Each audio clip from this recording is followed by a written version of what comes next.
Prosecutors say Marcus Berry told them in interviews he warned jail staff repeatedly Terrill Thomas needed water in his cell. He was supposed to talk about that on the stand this morning, but Berry had other plans. I let them know already so they can investigate, so they can, look into it to see what was going on wrong. But other than that, I'm not trying to testify on this state level because of you. I'm not fond of you. Prosecutors then turned to the Milwaukee police detective who did interview Berry. The detective says Berry noted that Thomas repeatedly told jail staff he had no water in his cell. Mr. Berry said that starting on Monday and every day after that, Thomas asked every CO for water because the water in his cell was shut off. Thomas was in jail on charges he shot a man outside his home, then opened fire inside the Potawatomi casino. And prosecutors say Thomas, who had been diagnosed as bipolar, was having a mental breakdown. Our AJ Bayapur is one of only 2 reporters allowed to tour that jail cell block with members of the jury this afternoon. He stood inside the cell where prosecutors say Terrill Thomas lived his final 7 days without access to water. Fox 6 is embedded with the jurors, prosecutors, and judge as we tour the cell block in the Milwaukee County Jail where Terrill Thomas lived out his final days without access to water. Cameras are not allowed in the jail, but it looks like these images displayed in the courtroom Wednesday. The attached sink and toilet, along with the access panel controlling the water to cell number 15. Former Deputy Inspector Kevin Niklewitz takes the stand. He was the number 2 among jail command staff at the time of Thomas's death. Niklewitz reveals who ordered that water be cut off to Thomas's cell. She stated, "I ordered his water turned off and took his mattress." He says the lieutenant admitted she failed to document her decision.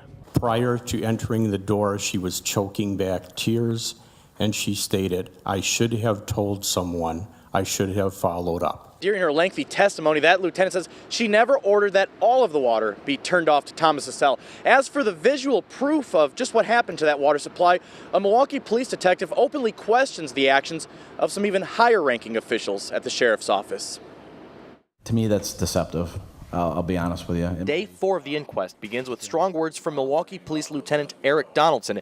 He's asked for his response to top officials at the Milwaukee County Jail not telling MPD investigators that surveillance video recorded Thomas's cell for the entire week he was there without water last April.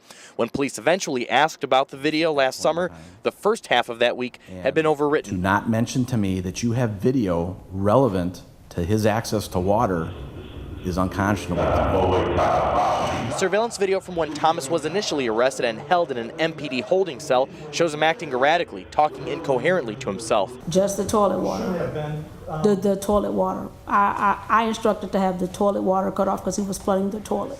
Metters says she did not log the decision because cutting off water to an inmate cell is not unusual. It ought to be noted, but it is not noted in the logs like it should be, probably because it happened so often. Metters also testified today that she told the lieutenants on the next shift about Thomas's water situation. However, 2 of the 3 lieutenants who replaced her that day say they were never told Thomas's water was shut off. More conflicting stories for this jury to sift through. Here on day 5 of the inquest, we heard from several more corrections officers in the jail, all of them saying they did not know Terrill Thomas never had access to water in his cell.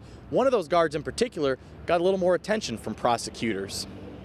No one informed me that his water was off. In the hours before Terrill Thomas's death, surveillance video shows Officer Thomas Lane going straight to Thomas's cell. Why did you make a particular walk up to Mr. Thomas's cell to check if he was okay?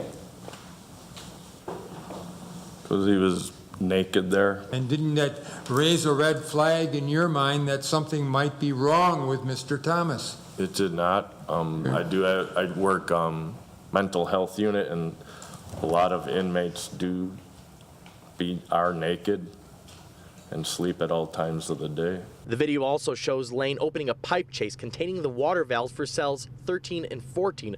Thomas was in cell 15. Prosecutors ask if he made a simple mistake. You were checking to see if the water was running in cell 13 or 14, and it was not because you were confused and thought that chase operated the water to cell 15. I was not confused, sir.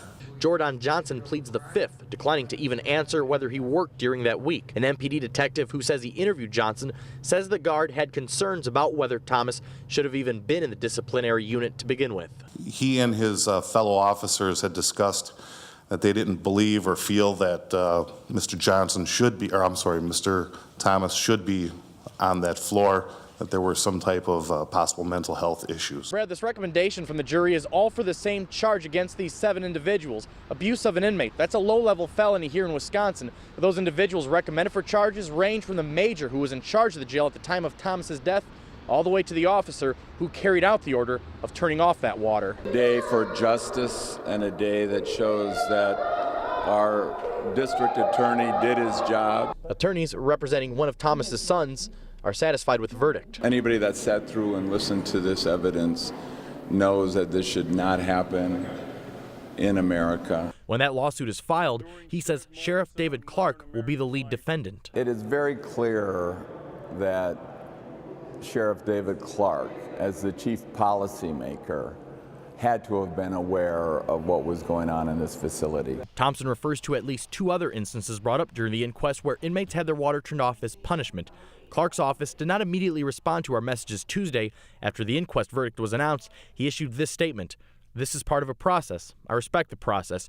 Jury recommendations are just that. The next step in the process is for DA Chisholm to decide if actual charges will be brought forth. There will be no speculation of what will happen until it happens." There was no practical benefit of including Sheriff Clark in this particular investigation. District Attorney John Chisholm has said there's no timeline for when he'll decide whether to file criminal charges. While the jury recommends that 7 individuals be charged with abuse of an inmate, Chisholm can still charge others. He can also bring additional charges. Live in the newsroom, AJ Bayatpour, Fox 6 News.